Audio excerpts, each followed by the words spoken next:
కులగణన మీదన కొంతమంది ఆర్ఎస్ఎస్ వాదులు అది రాష్ట్రాన్ని డివైడ్ దేశాన్ని డివైడ్ చేయడానికి సంబంధించినటువంటిది అని చెప్తుంటే ఆర్ఎస్ఎస్ దానికి భిన్నంగా స్పందించింది.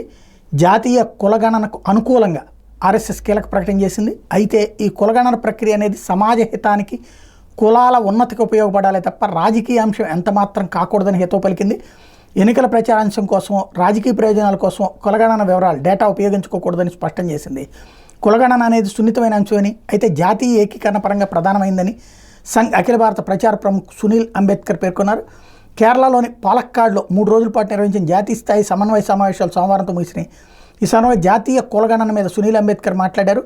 హిందూ సమాజంలో కుల ఆధార సంబంధాలు అనేవి చాలా సున్నితమైన అంశాలు. ఇవి జాతీయ ఐక్యత సమగ్రత్వం అంతర్భాగం. కులగణన వివరాలను ప్రాథమికంగా సంక్షేమ కార్యకలాపాల కోసం వినియోగించాలి తప్ప రాజకీయ అస్త్రం ఎంతమాత్రం కాకూడదని వ్యాఖ్యానించారు. ఇటీవల సంఘ్ నేత శ్రీధర్ గడ్ కులగణన ప్రక్రియ నిరుపయోగమైన కసరత్తుగా కొట్టిపారేశారు. ఈ నేపథ్యంలో కులగణన ప్రక్రియ జాతీయ స్థాయి సమన్వయ సమావేశాల వేదికగా సంఘ్ మద్దతు పలకడం గమనార్హం. కాగా రాజ్యాంగపరమైన రిజర్వేషన్లు ఎప్పుడూ మద్దతు ఇస్తామని సంఘ్ పేర్కొంది. బీజేపీతో కొన్ని సమస్యలు ఉన్నాయని అంగీకరించిన సంఘ్ అవి అంతర్గతమైనవేనని పరిష్కరించుకుంటామని తేల్చి చెప్పింది.